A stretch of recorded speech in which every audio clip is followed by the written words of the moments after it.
Hello दोस्तों। Internal security के इस सीरीज ऑफ लेक्चर में आपका फिर से स्वागत है। आज एक बहुत इंपॉर्टेंट एस्पेक्ट पे हम बात करने वाले हैं और वो है खालिस्तान मूवमेंट और उससे रिलेटेड एक बहुत इंपॉर्टेंट कंट्रोवर्सी जो अभी चल रही है। दोस्तों, जैसा आपको पता होगा कि कनाडा में जो इंडिया से जाने वाले या इंडिया में होने वाले खालिस्तान मूवमेंट को सपोर्ट मिलता है, क्योंकि कनाडा में जो कुछ एक बहुत छोटी सी ऐसे लोग रहते हैं, सारे सिख नहीं पर छोटे से सिखों के अंदर एक छोटी सी माइनॉरिटी ऐसी है जो कि बहुत पावरफुल है, बहुत इकोनॉमिकली और पॉलिटिकली बहुत रिच है, पर वो खालिस्तान मूवमेंट को सपोर्ट करते हैं और इंडिया में से पंजाब वाले पार्ट को निकाल करके एक अलग देश बनाना चाहते हैं। ठीक है, तो कनाडा में ये लोग ह्यूमन राइट्स एक्टिविस्ट कहलाते हैं और इंडिया में ये लोग टेररिस्ट कहलाते हैं। ठीक है तो अभी एक बहुत इंपॉर्टेंट कंट्रोवर्सी हुई थी रिसेंटली। जैसा आपको पता होगा कि खालिस्तान में एंटी इंडिया एक्टिविटीज होती रहती है, मतलब कनाडा में एंटी इंडिया एक्टिविटीज होती रहती है। तो थोड़े समय पहले हमारी former prime minister Indira Gandhi ji का एक टैब्लू निकाला जिसमें उनका जो असैसिनेशन हुआ था, उनके सिख बॉडीगार्ड्स ने उनको मारा था, उसको एक सेलिब्रेशन के तौर पे निकाला गया था, उसको सेलिब्रेट किया था उस मूवमेंट को, जिस पर इंडिया ने काफी कंसर्न दिखाया था और कनाडा की गवर्नमेंट ने भी एक यूं कहूँ एक तरीके से एक शो ऑफ करने के लिए, सिर्फ एक दिखावा करने के लिए एक थोड़ा सा कंसर्न दिखाया था। प्रैक्टिकली कुछ किया नहीं था कनाडा ने।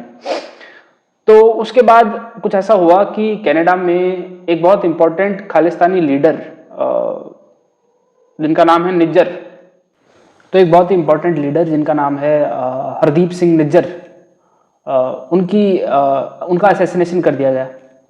तो उसके बाद कनाडा ने ये एलिगेशन लगाया कि इंडियन ऑफिशियल्स जो हैं, इंडिया के कुछ एजेंट हैं जिन्होंने यहाँ पर आकर के इनका असैसिनेशन किया है। इस बात को इंडिया ने स्ट्रिक्टली रिजेक्ट कर दिया। अभी इसके थोड़े ही समय बाद एक और खालिस्तानी लीडर हैं जिनका नाम है गुरपतवंत सिंह पन्नू, जो कि सिख फॉर जस्टिस नाम का एक ग्रुप है जो कि इंडिया में बैंड है, टेररिस्ट ऑर्गेनाइजेशन कहलाता है इंडिया में, उसके लीडर हैं। तो गुरपतवंत सिंह पन्नू ने थोड़े समय पहले ये एक डिक्लेरेशन दिया कि वर्ल्ड कप के दिन यानी 19 नवंबर 2023 को हम एयर इंडिया की फ्लाइट में ब्लास्ट कर देंगे। अच्छा, मिस्टर पन्नू ने यह भी डिक्लेयर किया कि कोई भी सिख जो है वो एयर इंडिया की फ्लाइट में ट्रेवल ना करे। ये धमकी सुनने के बाद गवर्नमेंट ऑफ इंडिया एक्शन में आई और सारी एयर इंडिया की जो भी फ्लाइट्स थी उन पे सिक्योरिटी बढ़ा दी गई। इतना सब कुछ होने के बाद जब हम देखते हैं कि 19 नवंबर को वर्ल्ड कप हुआ और उसमें वैसे इंडिया हार गई, पर अपने कंसर्न में देखा जाए तो खालिस्तान के जो सेपरेटिस्ट थे वो अपने मंसूबों में कामयाब नहीं हो पाए और ब्लास्ट नहीं कर पाए। तो कोई सी भी ये एक अच्छी खबर है इंडिया के लिए ना। तो अभी हम देखते हैं उसके बाद से ही यूएस और कनाडा की तरफ से कुछ ऐसे एलिगेशन लगाए गए कि इंडिया जो है वो गुरपतवंत सिंह पन्नू को यूएसए में मारना चाह रहा है, असैसिनेट करना चाह रहा है, और इसके लिए इंडियन एजेंट्स को बहुत सारे तरीकों से कांटेक्ट किया जा रहा है इंडियन गवर्नमेंट के थ्रू। तो इस तरीके के कुछ एलिगेशन लगाए गए हैं। तो अब अब कनाडा, यूएसए और यूके इस तरीके के एलिगेशन जो है वो लगा रहे हैं इंडिया के ऊपर। तो इसी कंटेक्स्ट में एक बहुत इंपॉर्टेंट ग्रुपिंग न्यूज में आ रहा है जिसका नाम है दी 5-5 अलायंस। ये 5-5 अलायंस क्या है, एक बार हम ये देखें। आपकी स्क्रीन पर आप देखें कि ये 5-5 अलायंस है क्या। तो अभी जैसा मैंने आपको बताया कि कनाडा और यूएसए किस तरीके का एलिगेशन लगा रहे हैं इंडिया के ऊपर, वो एलिगेशन का बेसिस क्या है। तो उस एलिगेशन का बेसिस ये है कि कनाडा और यूएसए इस 5-5 अलायंस के पार्टनर है। ठीक है, अब कनाडा और यूएसए जो है वो अपनी इंटेलिजेंस शेयर करते हैं। तो ये जो 5-5 अलायंस है ये एक इंटेलिजेंस शेयरिंग का प्लेटफॉर्म है जहां पर 5 देश, 5 आईज यानी 5 देश जो है वो अपनी इंटेलिजेंस को शेयर करते हैं। तो इसी इंटेलिजेंस के बेसिस पर कनाडा और यूके इंडिया के ऊपर इस तरीके के एलिगेशन लगा रहे हैं।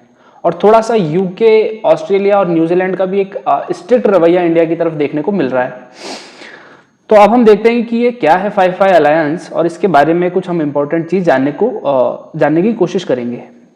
तो दोस्तों, एक 5-5 अलायंस है जिसमें 5 इंपॉर्टेंट कंट्रीज हैं।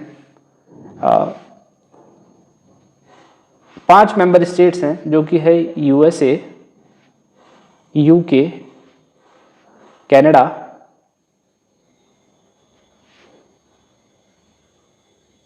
ऑस्ट्रेलिया और न्यूजीलैंड।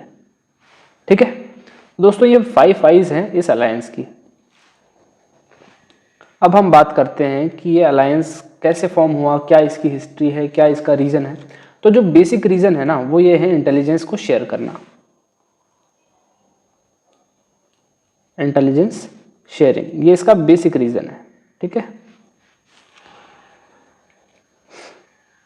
अब हम देखते हैं इसका इवोल्यूशन कैसे हुआ, कैसे बना, कैसे ओरिजिन हुआ। वैसे तो हमारे कंटेक्स्ट में सिर्फ इस ग्रुप का नाम जानना, इसका पर्पस जानना और इसमें कौन कौन से मेंबर स्टेट्स हैं वो जानना इंपॉर्टेंट है, और फिर भी मैं आपको एक ओरिजिन भी बता देता हूँ, इसका ओरिजिन स्टोरी क्या है, कैसे ये ग्रुप बना। तो दोस्तों सेकेंड वर्ल्ड वॉर के बाद में आप देखेंगे, सेकेंड वर्ल्ड वॉर के टाइम पे यानी कि 1939 से 1944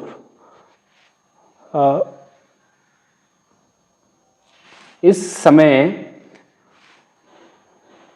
जस्ट अ मिनट, हाँ, तो सेकेंड वर्ल्ड वॉर के टाइम पे आप देखेंगे कि 2 ग्रुप्स थे जिनके बीच में फाइट चल रही थी। एक तो था आपका अलाइड पावर्स और एक आपका एक्सिस पावर्स। ठीक है, अब अलाइड पावर्स, एक्सिस पावर्स में थे आपके जापान, जर्मनी और Italy, major states. Allied power में जो मेजर स्टेट्स थे वो थे यूएसए, यूके। ठीक है, अब क्या हुआ कि जब वर्ल्ड वॉर 2 चल रहा था तब यूएसए और यूके मिलकर के एक साथ काम करते थे, जापान और इटली के और जर्मनी के की इंटेलिजेंस शेयरिंग करते थे। यानी यहाँ से जो कोड इन्फॉर्मेशन कोडेड फॉर्म में जो यहाँ से जाई जाती थी जापान से जर्मनी को या इटली को और इन तीनों स्टेट्स के बीच में शेयर की जाती थी, उसे बीच में डिसाइफर करते थे ये यूएसए और यूके की इंटेलिजेंस एजेंसी, और डिसाइफर करके एक दूसरे के साथ शेयर करते थे। शेयर क्यों करते थे? क्योंकि दोनों अलाइड पावर्स थे, दोनों सेम ग्रुप में थे। तो तब से ये एक बहुत सीक्रेट ट्रीटी थी दोनों के बीच में ना, यूएसए और यूके के बीच में। तो तब से ये एक ट्रीटी चल रही थी और अभी तक भी है ये ट्रीटी। इसका नाम है ब्रूसा, ब्रिटेन यूएस सीक्रेट अलायंस। ठीक है, ब्रूसा। अब क्या हुआ, इंटेलिजेंस शेयर करते थे जब ये आपस में। अब जब वर्ल्ड वॉर खत्म हो गया, वर्ल्ड वॉर खत्म हुआ 1944 में, पर फिर भी ये सीक्रेट अलायंस बना रहा। World war 2 ended but this alliance continued. अब धीरे धीरे क्या हुआ, ये एक बहुत ही सीक्रेट अलायंस था, किसी को इसके बारे में पता नहीं था, सीक्रेट अलायंस था। ठीक है, सिर्फ यूएसए और यूके के अलावा पूरी दुनिया में किसी को भी इसका पता नहीं था।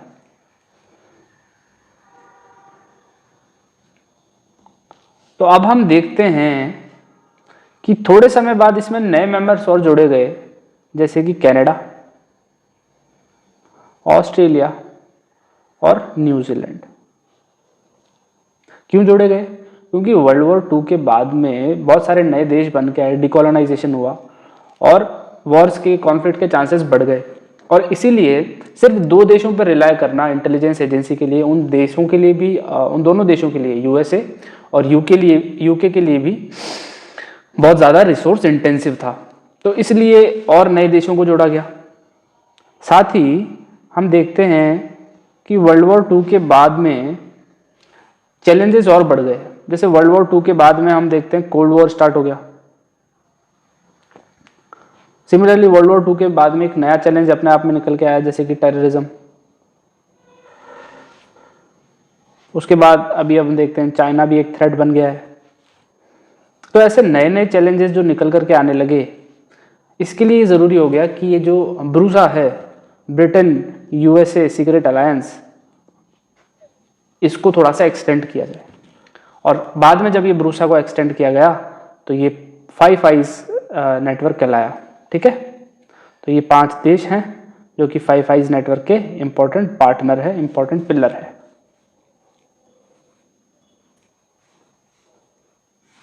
ठीक है, अब ये जो 5 देश हैं इनका आपस में रोल डिवाइडेड है। जैसे कनाडा जो है वो इंटेलिजेंस रखता है, ऑब्जर्व करता है ऊपर के जो आर्कटिक वाला रीजन है, जो पोलर रीजन है, और जो थोड़ा सा नॉर्दर्न रशिया है, इस रीजन में जो है इंटेलिजेंस का ध्यान रखता है कनाडा, ये कनाडा। ठीक है। सिमिलरली जो ऑस्ट्रेलिया है वो ध्यान रखता है इंडो चाइना वाले रीजन का, और थोड़ा सा आपका, जस्ट अ मिनट,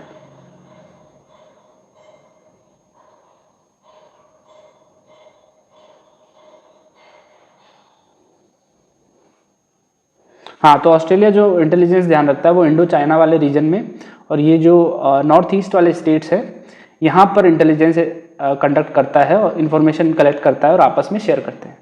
तो ये ऑस्ट्रेलिया का रोल है। उसी तरह न्यूजीलैंड जो है वो ये छोटे मोटे जो आइलैंड कंट्रीज़ हैं पैसिफिक ओशन में, खास करके वेस्टर्न पैसिफिक साइड जो है, वेस्टर्न पैसिफिक वाला जो रीजन है, इसमें जो छोटे मोटे आइलैंड कंट्रीज़ हैं इसमें अपना काम करता है। ठीक है। यूके जो है, यूनाइटेड किंगडम, यहाँ पर है। यूनाइटेड किंगडम जो है वो इधर उरल माउंटेन्स है, और यहाँ अफ्रीका में और ये जो मिडिल ईस्ट वाला रीजन है और जो सेंट्रल एशिया वाला थोड़ा रीजन आ जाता है, इसमें अपनी इंटेलिजेंस कंडक्ट करता है और इस अलायंस में शेयर करता है। और बचा एक जो सबसे पावरफुल स्टेट है वो है यूएसए।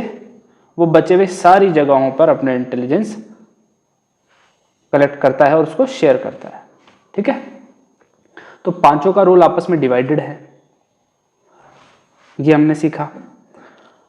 तो दोस्तों आज के लेक्चर में हमने जाना कि क्या है फाइव आई अलायंस, क्या है उसके बनने का रीज़न, कौन कौन से कंट्रीज़ हैं जो उसके मेंबर हैं, और हमने ये भी देखा कि उनका किस तरीके से रोल डिवाइडेड है। और अभी हमने जो जिस कंटेक्स्ट में बात की वो इसलिए की कि इंडिया के ऊपर जो एलिगेशन लगाए जा रहे हैं वेस्ट की तरफ से, यूएसए और कनाडा की तरफ से, रिगार्डिंग द खालिस्तान मूवमेंट और सेपरेटिस्ट को लेकर के, पर्टिकुलरली गुरपतवंत सिंह पन्नू के पे होने वाले अटैक्स के बारे में, जो कि हुआ नहीं है, पर एलिगेशन लगाए जा रहे हैं कि इंडिया ने एक प्लान किया है उसके ऊपर अटैक करने का। तो उसके कंटेक्स्ट में हमने फाइव आई अलायंस के बारे में जाना। अगर ये जानकारी आपको पसंद आई हो तो इस वीडियो को लाइक कीजिएगा और चैनल को सब्सक्राइब कर देना। Thank you.